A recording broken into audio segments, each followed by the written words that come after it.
নমস্কার বন্ধুরা, আমি রিমি। আজ আমরা কথা বলবো এমন একটি সিনেমা নিয়ে যা হৃদয় ছুঁয়ে যায়। এটা কোনো হিরো ভিলেনের গল্প নয়, এটা মাটির কাছের গল্প। দুই ভাই গোপাল আর ছোটু, তাদের জীবনের সংগ্রাম, ক্ষুধা, স্বপ্ন আর ভাইয়েদের ভালোবাসার গাথা।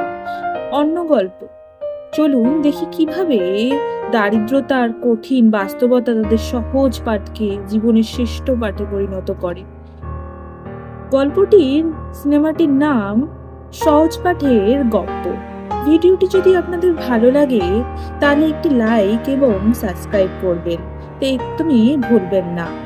প্রথমেই দেখি যে গোপালের মা দুয়ারে বসে কাঁদছে এবং নিজের দুঃখ সবার সাথে বলছে যে তার বাবার ভ্যানের সাথে একটা লরির অ্যাক্সিডেন্ট হয়, আজকে তার বাবা প্রায় শয্যাশায়ী, মরে মরে। তার বাবা ঘর থেকে যন্ত্রণা ছটফট করতে তার মা ঘরের মধ্যে যায়। তখন তাদের গ্রামের একজন বলে যে, ও গোপালের মা, গোপাল যদি আসে আমাদের বাড়ি পাঠিয়ে দিও। এদিকে দেখি গোপাল এবং তার ছোট ভাই ছোটু কি জানি খুঁজছে। তখন সে বলে যে এখানে না অনেক হাঁস আসে, হাঁসেরা ডিম পেড়ে যায়। এদিকে দেখি ছোটুকে একটা গাছের তলায় দাঁড় করিয়ে দিয়ে তার দাদা গোপাল দুটো ডিম নিয়ে আসে। ছোটু বলে, কি মজা, আজকে আমরা ডিম ভাজা খাবো, ডিম সেদ্ধ খাবো। এরপর দুজনে বৃষ্টি মাথায় করে যখন সন্ধ্যাবেলা বাড়ি ফেরে, গোপালকে তার মা বেশ মারে এবং তখন সে বলে যে মা, আমার কাছে দুটো পয়সা ছিল, আমি ওদের বাড়ি থেকে হাঁসের ডিম নিয়ে এসেছি। তখন তারপরে বলে যে দেখ, এদের মহেশদের দোকানটা বেশ ভালোই চলছে, একটা সাহায্য করার ছেলে চাই, মাসে 300 টাকা দেবে, তোকে নিয়ে যাব, তুই ওইখানে কাজ করবি, দেখি আমি একটা রান্নার কাজ জোগাড় করতে পারি নাকি। এই বলে তারা খেয়ে দিয়ে শুয়ে পড়ে। গোপাল যেহেতু একটু বড়, তার যে আর পড়াশোনা হবে না, সংসারের দায়িত্ব যে এখন তাকে নিতে হবে, সে সেটা ভালো করেই অল্প অল্প বুঝতে পারে। তার কিন্তু তার সেই ছোট্ট কোমল মনে সেই দায়িত্বের ভার সে কান্না করে ফেলে, পরে ঘুমিয়ে পড়ে। পরের দিন সকালবেলা তারা নদী থেকে জল এনে দেয়। তার ছোট ভাই দেখে হাতটা তার লাল হয়ে গেছে। এরপর গোপাল বলে, আমি ভুবন জেঠুদের বাড়ি যাচ্ছি, ওই ভুবন জেঠি ডেকেছে, কি জানি একটা ব্যাপার। এরপরে দুই ভাই মিলে সেই ভুবন জেঠুদের বাড়ি যায়। তারা গিয়ে দেখে যে ভুবন জেঠিমা তার ছোট্ট ছেলেটিকে তৈরি করছে স্কুলে পাঠানোর জন্য, কত আদর করে। গোপাল সেটা দেখে ভাবে যে সেও একদিন এরকম ভাবে স্কুলে যেত, আর হয়তো তার পড়াশোনা হবে না। দুই ভাইকে বলে যে তোরা যা, কুয়োতলাটা খুব শ্যাওলা পড়েছে, সেটা পরিষ্কার কর। তারা ঘষে ঘষে পরিষ্কার করতে থাকে। তখন তার ভাই বলে যে দাদা, ওরা কি খেতে দেবে রে, ভাত দেবে খেতে রে, মাছ দেবে? তখন তার দাদা বলে, জানি না, দেবে হয়তো মুড়ি টুড়ি কিছু, তুই পরিষ্কার কর। বলে, ক টাকা দেবে রে দাদা? বললো তো 10 টাকা দেবে। এরপর কি জানি সে তাড়াহুড়োয় তারা 10 টাকা দিয়ে পাঠিয়ে দেয়, কোনো খেতে আর দেয় না। তখন তার ভাই বলে যে দাদা, তুই যে স্কুলটায় পড়তে খেতে দিত না? তখন সে বলে হ্যাঁ। এদিকে দেখি তারা বাড়ি আসলে গোপালের মা তাদেরকে দুপুরবেলা মুড়ি খেতে দেয়। গোপাল তখন বলে যে মা, আমি এখন দুপুরবেলা মুড়ি খাবো না। তার মা বলে, তাহলে আমায় খা, একটা চড় মারেই বসে। গোপাল রাগের চোটে মুড়ির থালাটায় লাথি মেরে সেখান থেকে চলে পুকুরের ধারে বসে থাকে। তার ভাই তখন তার রাগ ভাঙাতে তার কাছে আসে এবং বলে, দাদা তুই তো কিছু খেলি না, তুই এই প্যারাটা খা দাদা, মা জানিস খুব কষ্ট পেয়েছে তোকে মারার পর। তখন তারপরে সে বিভিন্ন নাচ করে তার দাদাকে হাসাতে আরম্ভ করে। এরপরে বিকেল বেলা গোপালের মা গোপালকে নিয়ে সেই মাধবদের বাড়ি যায়, যে একটি দোকান আছে। তখন মাধবের মা বলে যে সে বসিরহাটে গেছে, ফিরবে 2 দিন পর। তখন তারা বাড়ি ফিরে আসে। এদিকে রাত্রেবেলা গোপালের বাবা যন্ত্রণায় খুব ছটপট করছে। গোপাল সকালবেলা দেখে তার মায়ের চুল এলোমেলো, তার মা তাকে চাবিটা দিয়ে হঠাৎই দৌড়ে পালায়। সে দেখে তার বাবা আর শ্বাস চলছে না। তার মা হঠাৎ কেন পালালো সে কিছু বুঝতে পারে না। হঠাৎই তার মনে কুসংকেত দেখে। সে তার মায়ের পিছু করে যে, ও মা, তুমি কোথায় যাচ্ছ? তার মা তার দিকে আদলা ছুড়ে বলে, যা তোর বাবাকে শ্মশানে নিয়ে যা, আমার পিছু করিস না। সে বুঝতে পারে যে তার মা হয়তো এবারে আত্মহত্যা করতে যাচ্ছে, আর সংসারে এগুলো তার মা টানতে পারছে না। সে তার মার শাড়ি টেনে ধরে, কিন্তু কিছুই হয় না। এদিকে ট্রেন আসে। গোপাল মায়ের এই মৃত্যু দেখে হঠাৎই সে তার ঘুম ভেঙে যায়। সে দেখে সবই স্বপ্ন। তার মা ভাই পাশে ঘুমাচ্ছে। সে তার বাবাকে দেখে, দেখে তার বাবা ঠিকই আছে। সে ভাবে যে কি যে করা যায়, সে কিছুই বুঝতে পারে না। তখন তার হঠাৎই মনে পড়ে কালমা বলেছিল পুকুরের ধারে অনেক শাক হয়েছে, সেই শাকগুলো কোন রকম বস্তায় করে নিয়ে বাজারে যেতে। তার কাছে 2-4টে পয়সা ছিল, সেই পয়সাগুলোকেই সে তার মায়ের আঁচলে বেঁধে দিয়ে একটা বস্তা নিয়ে শাক কুড়োতে যায়। পুকুরের থেকে শাক কুড়োতে যাওয়ার সময় একটা তাল পড়ে তাল গাছ থেকে, সেই তালটাও সে কুড়িয়ে নেয়। এরপরে দুই ভাই মিলে বা কাছের বাজারে সেই শাক এবং তাল নিয়ে এসে বস্তা পেতে তারা বসে, কারণ তাদের এখন খাওয়াটাই জুটছে না। কয়েকটা টাকা তাদের খাওয়ার জন্য খুব জরুরি। বিভিন্ন লোক যায়, কেউ কেউ তাদের কাছ থেকে শাক নেয় এবং তাদের কাছে এসে তালের দর জিজ্ঞাসা করলে গোপাল বলে বেশি না, 20 টাকা। তখন বলে যে না না, 20 টাকা দেবো না, 10 টাকা দিবি। গোপাল তখন ভাবে যে দিয়েই দিই, তাও তো কটা চাল বাড়ি নিয়ে যাওয়া যাবে।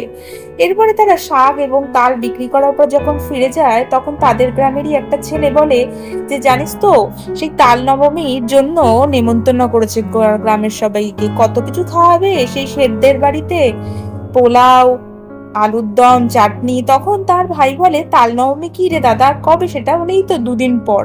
সে পোলাও? দাদা পোলাও খাওয়াবে, সবাইকে নেমন্তন্ন করবে জন্মাষ্টমীর জন্য? তখন তোর দাদা বলে হ্যাঁ, চল ওদের বাড়ি যাই, ওদের বাড়ি অনেক তাল লাগবে, যদি আমরা তালগুলো দিই তাহলে অনেক টাকা পাবো।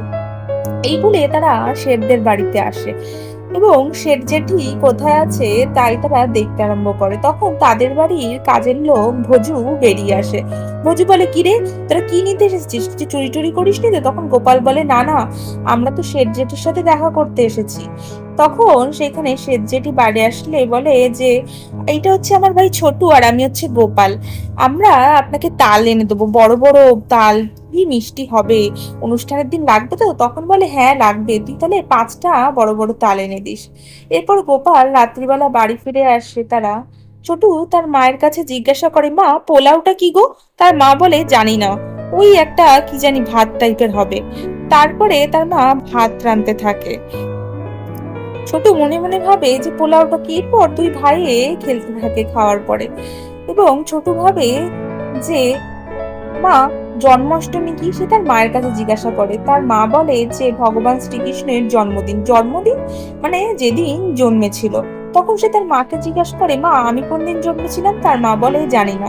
বলে মা আমার জন্মদিন পালন করবে, ওই চাটনি পোলাও আলুর দম রান্না করবে। সকালবেলা ছোটু একটা বস্তা নিয়ে তাল কুড়াতে যায়। তার ধারণা হয় যদি তার দাদা শেঠ জেঠিমার কাছে তাল বিক্রি করে তাহলে হয়তো তাদের আর নিমন্ত্রণ করবে না। সে যদি বিনামূল্যে তাল কুড়িয়ে এনে দেয় তাহলে হয়তো খুশিতে তাদের নেমন্তন্ন করবে, তারা অনেক কিছু খেতে পারবে। এই ভেবে সে সাপকোপের ভয় ছাড়িয়ে ভোরবেলা তাল কুড়ি অনেক ভোরে তাল নিয়ে তাদের বাড়ি যায় বৃষ্টি মাথায় করে। সেই জেঠি বেরিয়ে আসলে বলে বাহ কি সুন্দর তাল। তখন সে বলে খুব মিষ্টি হবে, আর এই ফলগুলো কোথায় রাখবো? তখন সে যেটি ঘরের ভেতরে দেখিয়ে যায়, কিন্তু একবারও তাকে নেমন্তন্ন করে না। সে ভাবে এই হয়তো তাকে ডেকে বলবে যে ছোটু আসিস। সে বারবার পিছন ফিরে দেখে কিন্তু তাকে কেউ ডাকে না। সেভাবে হয়তো পরে বাড়িতে এসে নেমন্তন্ন করবে। তখন তার মা বলে তুই এত সকালে কোথায় গেছিলিস? এই বলে তার মা তাকে একটু বকা দেয়। তার দাদা এদিকে সে বাড়িতে খেলতে থাকে, এদিকে তার দাদা ফিরে এসে তাকে চড় মারে এবং বলে যে তুই রে বিনামূল্যে তাল দিয়েছিস। তখন সে বলে যে দাদা যদি তুই টাকা নিতি তাহলে হয়তো নেমন্তন্ন করতো না। তখন তার দাদা বলে এমনিতেও করবে না। তার মা এসে থামায়। সে রাতে আর ভাত খায় না, ছোট খুব কান্না করে। তখন তার মা বলে যা ভাইকে নিয়ে আয় তুই খাওয়ার আগে। তখন তার দাদা এসে বলে কি রে ভাই, তুই রাগ করেছিস? আমি আর মারবো না তোকে, চ আমার সোনা ভাই। কত বুঝিয়ে টুঝিয়ে তার ভাইকে সে কোনো রকমে রাজি করে নিয়ে আসে। তখন শুধু ভাবতে থাকে ছোট যে তাকে কি নেমন্তন্ন করবে। সে তার মাকে বলে একটা আঙুল ধরো তো। তার মা যে আঙুলটা ধরে তাতে ছিল যে নেমন্তন্ন করবে। তারপর সে স্বপ্ন দেখে যে সকালবেলা তার দাদা বলছে চ চ এদিকে দেখি ভজু সেই শেঠ জেঠিদের বাড়ির কাজের লোক এসে তাদের নেমন্তন্ন করে গেছে। তারা নতুন জামা পরে সেই বাড়ি গেছে এবং সেখানে কত কিছু ঠাকুরের সামনে, কত ফল কত মিষ্টি দিয়েছে। ছোট তো খুব লোভ লাগছে, খুব খেতে ইচ্ছা করছে। তাদের খেতে বসতে দেওয়া হয়েছে কত রকম প্রসাদ, কত ভাত তরকারি। তখন তার দাদাকে সে বলছে দাদা বেশি ভাত খাস না, এরপরে পোলাও আলুর দম দেবে। এর মধ্যেই সুন্দর বাসন্তী পোলাও নিয়ে ভোজু হাজির। তাকে অনেকটা পোলাও দিচ্ছে। তাকে সেজেটি বলছে খা খা বেশি করে খা, তোর তো কত সুন্দর তাল দিয়ে গেছিস। এর মধ্যেই দেখি তার স্বপ্ন ভেঙে যায়, তার মা তাকে তোলে। তখন সে তার মাকে জিজ্ঞেস করে, মা আজকে কি বার? তার মা বলে আজকে বুধবার। তখন সে জিজ্ঞাসা করে, মা কেউ কি নেমন্তন্ন করতে এসেছিল? তখন তার মা বলে যে না। আর দাদা কোথায়? দাদা বাজার গেছে। সে ভাত খায়। এর মধ্যে দেখে যে গ্রামের সবাই দুপুরে একজন দুজন করে সেই শেঠ জেঠেদের বাড়িতে নেমন্তন্ন খেতে যাচ্ছে। তার দুই বন্ধুও যাচ্ছে। তার দুই বন্ধু বলে যে ছোটু তুই কি যাবি না? সে বলে যে তোদের কি নেমন্তন্ন করেনি নাকি? ও আসলে তোর বাবা তো ভ্যান টানে, তাই হয়তো তোদের নেমন্তন্ন করেনি। খুব বেছে বেছে করেছে, সব গরিব ছোট লোকদের করেনি। তার এই কথা শুনে খুব দুঃখ লাগে। তখন সে বলে কে বললো নেমন্তন্ন করেনি? নেমন্তন্ন করেছে তো, তোরা বলছিস হ্যাঁ নেমন্তন্ন করেছে, দাদা এলেই যাবো। তখন বলছে তার বন্ধুরা বলে এত রাগ করছিস কেন? হ্যাঁ তুই? সে কান্না করে ফেলে, সবাইকে দেখে তাদের বাড়ির সামনে দিয়ে যেতে। ছোটু কান্না করতে করতেই সবাইকে যেতে দেখে ঘরের মধ্যে ফিরে আসে। সে বুঝতে পারে তার দাদাই ঠিক বলেছিল, গরিব মানুষদের কেউই নেমন্তন্ন করে না। এটাই হচ্ছে আসল বাস্তবতা। বন্ধুরা, সহজ পাঠের গপ্প শুধুই শিশুদের গপ্প নয়, জীবনের সহজ পাঠ, সামাজিক বাস্তবতা, ভ্রাতৃত্বের শক্তি। এই গল্পে যেটা আমরা দেখতে পাই, দুই ভাইয়ের শক্তি তাদেরকে একে অপরের সাথে বেঁধে রেখেছে। আর এই সমাজ কত কঠিন, যদি কেউ দুর্বল হয়ে পড়ে তাকে কেউ আর জায়গা দেয় না। এদিকে আমরা শেষে দেখি যে গোপাল এবং তারা দুইজন ভাই একটি কাশবনে শুয়ে রয়েছে। তখন তার ভাই তাকে জিজ্ঞাসা করছে, দাদা তুই সবচেয়ে কাকে বেশি ভালোবাসিস? তার দাদা বলে তোকে। মাকে আর বাবাকে? তার ভাই বলে আমিও তাই। তখন তার দাদা বলে দেখিস, বাবা আবার ঠিক হয়ে যাবে, আবার আমাদের ভালো দিন আসবে, তুই দেখিস। এখানেই আমাদের গল্পটি শেষ হলো। যদি গল্পটি ভালো লাগে লাইক সাবস্ক্রাইব করবেন, কমেন্টে লিখবেন গল্প আপনাকে কেমন ছুঁয়ে দিয়েছে।